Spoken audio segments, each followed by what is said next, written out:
మీరు జనసేనలో ఉన్నారు, ఆయన్ని సపోర్ట్ చేయాల్సింది పోయి ఆయన కాదనండి మీరు చేసింది తప్పని అంటే ఎట్లా? ఒకటండి, నేను ఆయన సపోర్ట్ చేయాలని, ఆయనతో కలిసి పని చేయాలని వెళ్ళాము. వెళ్ళిన క్రమంలో ఆయన ఎక్కడ తేడా? తేడా నాకు తెలియదు. 45 మందిని ఒకే రోజు బయటికి పంపించిన ఘనత ఆయనదే, రీజన్ చెప్పకుండా అది కూడా. ఓకే, సో ఆయనకు ఒక క్లారిటీ ఉంది, కూటమితో వెళ్తున్నా వీళ్ళ అవసరం మనకు లేదు, మొత్తం టీడీపీ చూసుకుంటుంది కదా అనే అభిప్రాయంతో ఉండొచ్చు ఆ రోజు. రీజన్ ఏంటో మాకు తెలియదండి. మా 45 మందిలో ఒక్కడికి మిమ్మల్ని ఈ రీజన్ వల్ల పంపిస్తున్నాను సరే ఓకే. ఇది దీంట్లో రాజకీయం కనిపించింది చాలా మందికి, చాలా కనిపిస్తుంది కదండి. ఇప్పుడు టీటీడీ అంశంలో తప్పు జరిగిందో లేదో ఇంకా నిర్ధారణ కాలేదు అసలు. ఓకే, కానీ పవన్ కళ్యాణ్ అనే వ్యక్తి ఆంధ్రప్రదేశ్లో బీజేపీ ఆర్ఎస్ఎస్లో ఏజెంట్గా పనిచేస్తున్నాడు తప్ప ఒక జనసేన పార్టీ ప్రెసిడెంట్ గాను ఆంధ్రప్రదేశ్ ఉప ముఖ్యమంత్రిగా పనిచేయట్లా. ఏదో రకంగా పార్టీని డెవలప్ చేసుకుందాం అనే ప్రయత్నం అయింది, అది జరగని పని. ఆంధ్రప్రదేశ్ సొసైటీ, సివిల్ సొసైటీ చాలా స్ట్రాంగ్, చాలా రోబస్ట్గా రియాక్ట్ అవుతుంది ఈ విషయాల్లో. ఈయనకు ఉప ముఖ్యమంత్రి ఇస్తేనే ఇలా తాండవం చేస్తున్నాడు, మతాల మధ్య చిచ్చులు రగల్చే ప్రయత్నం చేస్తూ ఉన్నాడు. పొర్రపాటున ఈయన చేతిలో కంప్లీట్ పవర్సే పెట్టేశారు అనుకోండి, కర్మగాలి. ఇంకా చూడండి, రాష్ట్రం ఒక కౌబెల్ట్ స్టేట్లా మారిపోతుంది ఆంధ్రప్రదేశ్. అదేంటి కౌబెల్ట్ ఏంటి మళ్ళీ? మీకు తెలియదా కౌబెల్ట్ స్టేట్స్ అంటే? తెలియదు. The states which are prominently strongly supporting BJP party, BJP cow politics ని కౌబెల్ట్ స్టేట్స్ అంటారు. అంటే ఆవు అనేది పవిత్రం కాదని అంటారా? నేను పవిత్రం అనట్లా. ఆవు చుట్టూ రాజకీయాలు జరిగే రాష్ట్రాల ప్రభావితం ఏ రాష్ట్రాలు అయితే జరుగుతుందో ఆ రాష్ట్రాన్ని కౌబెల్ట్ స్టేట్స్ అంటారు జనరల్ గా మీడియా పార్లెన్స్ లో. నేషనల్ మీడియాలో చాలా ప్రధానంగా వినిపిస్తూ ఉంటది.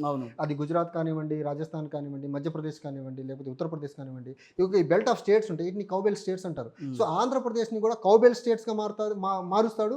ఈ రిలీజియస్ గా ఇంత డిస్హార్మోనీ ఉన్న క్రమంలో ఆంధ్రప్రదేశ్ లో పెట్టుబడులు రావు. ఎలా చెప్తారు? ఎలా వస్తాయి సార్? గుజరాత్ లాంటి రాష్ట్రం ఉందని అన్నారా మీరే ఎప్పుడు అన్నారా? గుజరాత్ ఉంది, రాజస్థాన్ లాంటి రాష్ట్రాలు ఉన్నాయి, అవేం ప్రగతి పదంలో వెళ్ళట్లేదా? అవేం వెనక్కి వెళ్ళిపోతారా? మొన్న వరదలు వచ్చినప్పుడు గుజరాత్ లో ప్రగతి ఎంత గొప్పగా ఉందో. గుజరాత్ ఉంది, రాజస్థాన్ ఉంది, ఆ తర్వాత గుజరాత్ లో వరదలు వచ్చినప్పుడు చూసారు మోడీ గారి ప్రతిభ ఎలా, దాన్ని ఏమంటారు, బయటికి ప్రపంచానికి. వరదలు వచ్చినప్పుడు అది ప్రకృతి విపత్తులను ఎవరేం చేయలేరు అన్నారు కదా సార్. విపత్తులను ఎవరేం చేయలేరు. చిన్నపాటి మరి అలా అనుకుంటే మన అమరావతి కూడా మునిగిపోయిందని చెప్పి చాలా మంది మాట్లాడారుగా. చిన్నపాటి వరదని తట్టుకొని అన్న అభివృద్ధి ఏం అభివృద్ధి సార్ అది? చెప్తున్నానా, దాన్ని కౌంటర్ చెప్తున్నానా. ఇప్పుడు ఎప్పుడైతే నగరాలు పవన్ కళ్యాణ్ గారు నమ్మి సపోర్ట్ చేశారు అనుకుందాము, సంపద సృష్టిస్తాము, ఆ సంపదని ప్రజలకు పంపుతామని చంద్రబాబు గారు చెప్పారు. సంపద సృష్టించకపోగా, వచ్చిన వరదలను ఎఫెక్టివ్గా డీల్ చేయకపోగా, 6 గ్యారంటీస్ని ఇంప్లిమెంట్ చేయకపోగా, ఇసుక సక్రమంగా ఇవ్వకపోగా, అన్ని మీరేటే చెప్పేస్తున్నారు, అవ్వలేదు ఇవ్వలేదు అన్ని చేశారు. 6 గ్యారంటీస్ ఇంప్లిమెంటేషన్ ఎక్కడ అవుతుంది? అది ఎప్పుడు? ఒకే రోజు అవ్వదు. ఎప్పుడు? నవరత్నాలు అన్ని రోజులు ఒకే రోజు ఇచ్చేసారా సార్? ఒకటన్నా మొదలు పెట్టారా? 5 ఏళ్లలో ఒక గ్యారంటీ మొదలు పెట్టారా? మొదలు పెట్టారు, ఆల్రెడీ అవుతుంది కదా. ఏది మొదలు పెట్టారు? 6 గ్యారంటీస్ లో మీకే తెలియాలి, నాకు తెలియదు. ఒకటి మొదలు పెట్టలా, 6 గ్యారంటీ. నిన్నపాటి మరి అలా అనుకుంటే మన అమరావతి కూడా మునిగిపోయిందని చెప్పి చాలా మంది మాట్లాడారుగా. చిన్నపాటి వరదని తట్టుకొని అన్న అభివృద్ధి ఏం అభివృద్ధి సార్ అది?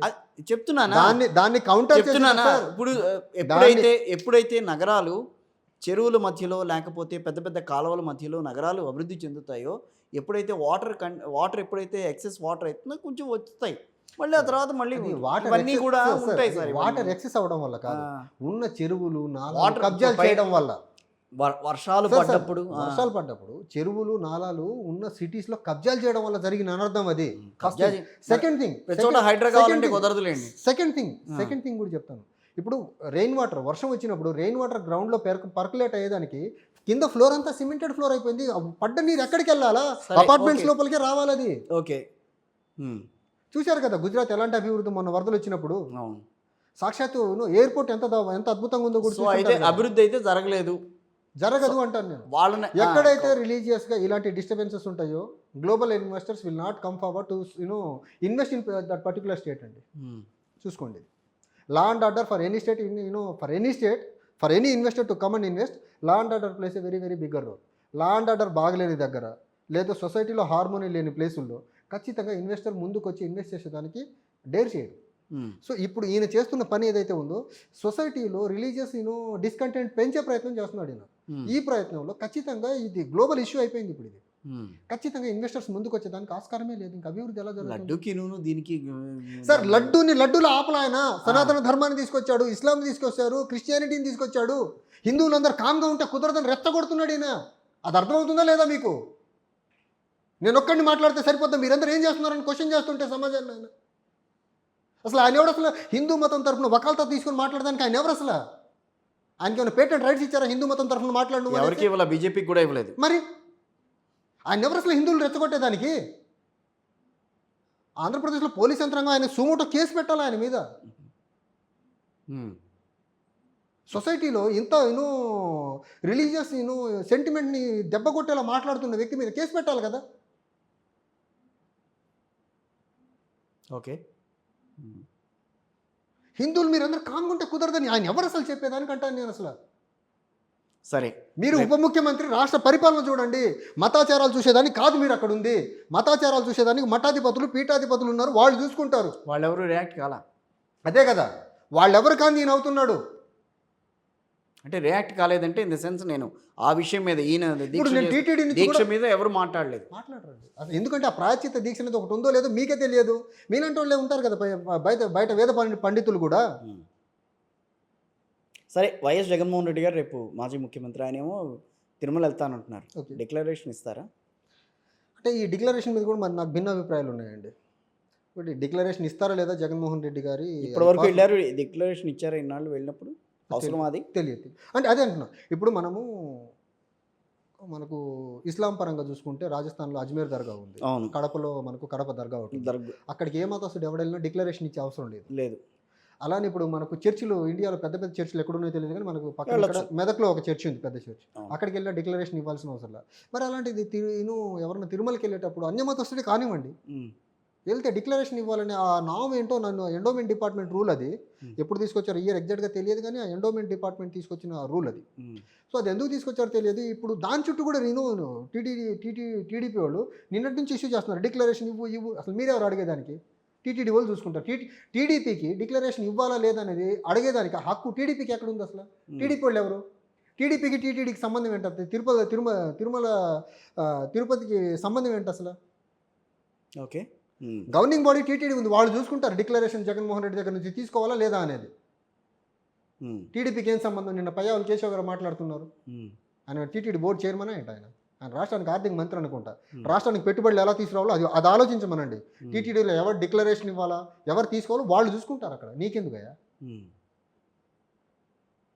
ఇదే వీళ్ళు రాజకీయాన్ని జగన్మోహన్ రెడ్డి అనే ఒక వ్యక్తిని చూసి జగన్మోహన్ రెడ్డిని ఏమి చేయలేక ఆయన మతాన్ని తీసుకొచ్చి ఆయన అగెనిస్ట్ మతానికి అంటగాగే ప్రయత్నం చేస్తున్నారు వీళ్ళు. అదే జగన్మోహన్ రెడ్డి హిందూ అయి ఉండుంటే, జీసస్ని ఫాలోవర్ కాకుండా ఉండుంటే వీళ్ళు ఇంకోలా రాజకీయాలు చేద్దారు. ఇప్పుడు జగన్మోహన్ రెడ్డి విషయంలో వాళ్ళకు దొరికిన ఒకే ఒక వెపన్ రిలీజియన్ అడ్డం పెట్టుకోవడం. 2019లో ఇవన్నీ ఆలోచించలేదు ప్రజలు. నేను ప్రజల గురించి ఏం అనలేదండి ఇక్కడ. నేనంటుంది టీడీపీ వాళ్ళ గురించి మాట్లాడుతున్నాను. టీడీపీ వాళ్ళకి ఏం దొరక్క డిక్లరేషన్ మీద పడ్డారు ఇప్పుడు వెళ్ళి. ఓకే, వాళ్ళు పాచికలు వేశారు. జగన్మోహన్ రెడ్డి గారు ఆ పాచికల్ని చాలా సక్సెస్ఫుల్గా బ్రేక్అవుట్ చేసుకుంటూ ముందుకు వెళ్ళిపోయారు. ఇప్పుడు ఏం చేయాలి అర్థం కాక డిక్లరేషన్ మీద పడ్డారు.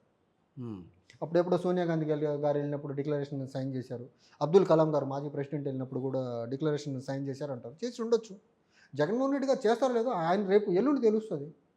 కానీ టీడీపీ వాళ్ళకు డిక్లరేషన్ సైన్ చేయాలా వద్దా అని అడిగే అర్హత మాత్రం వాళ్ళకి లేదు అసలు. ఏదైనానండి, ఒకటి మీకు కూడా కొంత అనుభవం ఉంది కాబట్టి జనసేన పార్టీలో, ఇటు పక్కన జయభారత్ లాంటి పార్టీలో ఆంధ్రప్రదేశ్ అనేది ఈ రోజున ఎలా తయారైందంటే ఏమంటారు? అంటే ఒకటి, వీళ్ళు సంపద సృష్టిస్తామని అధికారంలోకి వచ్చారు. But time and again Chandrababu Naidu గారి ఎక్స్పీరియన్స్ రాష్ట్రానికి చాలా సృష్టిస్తారా లేదా అనేది నేను చెప్పేది. క్వశ్చన్ అడిగే రోజుల్లో మీరు క్వశ్చన్ అడుగుతారు, చెప్తున్నా వినండి. 100 రోజుల్లో సంపద సృష్టించడం ఎవరి వల్ల అవుతుంది? ఆన్సర్ చెప్పనిస్తారా? 5 ఏళ్ళు చేశారు, చెప్పనిస్తారా లేదా? చెప్పండి. సంపద సృష్టిస్తారు. సంపద సృష్టించడానికి ఇలాంటి ఎక్స్పీరియన్స్డ్ స్టాల్వార్ట్ లీడర్ అవసరమని